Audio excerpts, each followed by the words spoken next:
Hey everyone, Jessica Giddings here, and today we're going to continue our little mini series within the larger 30 training videos in 30 days series where we talk about how to instantly upgrade not only your social media, although this is kind of what it originally was intended to do, particularly for people who don't feel comfortable with social media, but frankly, you can take these 4 videos that go through the A.P.P.S, the apps of good content. And you can apply that to email, you can apply that to Twitter, direct messages, text, or even things outside of crowdfunding. This is an almost a good way to just kind of underscore any sort of important outreach you have to do. I would take this into the room if I was pitching something at a studio or something like that. That authenticity, passion, and then today's video is personalization. So let me break that down. When you post, so I'm going to go back to just the kind of living in social media land, particularly with crowdfunding. Of course, you can take this concept and apply it wherever. So when you are in your campaign and you're trying to put out a lot of posts for your content, which is really, really important, Facebook's algorithm, Instagram, Twitter, they all look for both quality and quantity in terms of output, and consistency. So it's a lot of content, 3 to 7 posts a day, high quality every day during the campaign. So it's tough. So the sort of this third key piece, this personalization, let me kind of break this down for you. All right, so not every post you post is going to be for every person. In other words, this is a place where I see a lot of challenges for my clients, which is things start to get general. I've said it before, the sort of we need your help, skip your coffee and give me $5. Like these really broad kind of smears of posts that don't really have definitely any authenticity or passion, but definitely aren't personal. When you're writing your content, you need to be thinking of your target audience or your target market. In other words, actually visualizing the person who's going to be reading this and seeing this, and then gearing your content, sort of customizing it towards that specific person. Again, sort of like the ideal target person, okay? Now, that being said, not every single post is going to be for a very specific niche either. So let me kind of give you an example. With my coaching clients, I allow them to offer one of my coaching sessions, which is normally like $300 an hour, for free for like as a perk. And that's a way for me to help my clients and they can keep all the money. And of course, prospective new clients come into my world as well. So it feels like a really, really good win-win. And actually a lot of these people end up asking about other things like social media and all that kind of stuff. So it's just kind of a way that I can help my people and stay connected with my target audience, you could say, actually.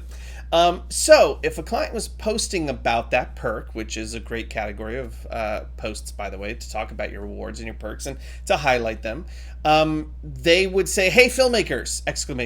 Right? Like they would essentially target the person that is going to get the most out of my perk, right? So, hey, filmmakers, we're working with this guy who has this crazy high success rate. They use my, right? So 97% success rate, 150 campaigns, over $5 million raised for filmmakers. Obviously, you can see from our campaign that it's worked out really well, and he's offered us some sessions to offer to you if you're interested. So if you're a filmmaker looking to get your own stuff funded, and you want to help us out, here's a great way to do that. Right? It's a very personalized message. It's designed for that target, that very specific niche of that target market.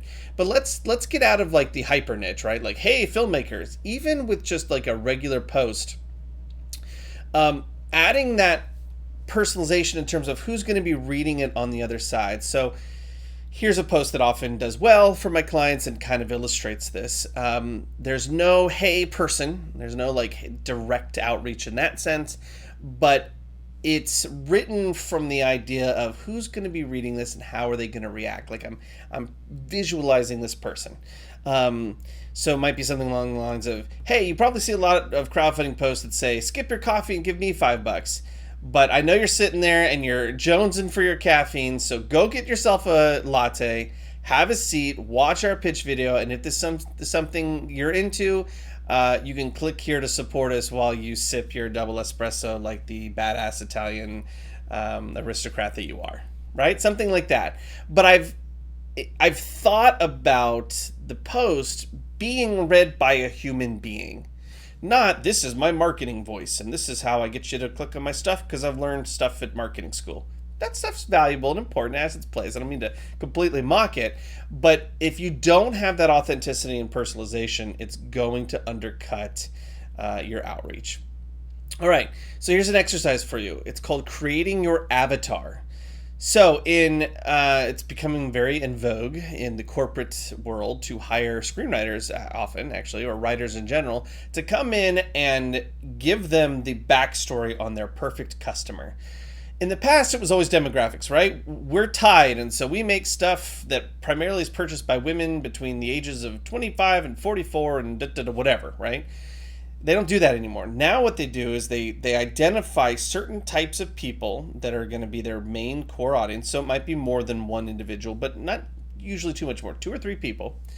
And they give these people life. So the example I have that was given to me by a marketing executive that I knew was that that this one company used the name Julie Benner. So Julie Benner, it isn't just, 25 to 44-year-old woman. Julie Benner is a person. She drives this kind of car. She owns this many animals. She's got this many kids. She's married or recently single, whatever it was, right?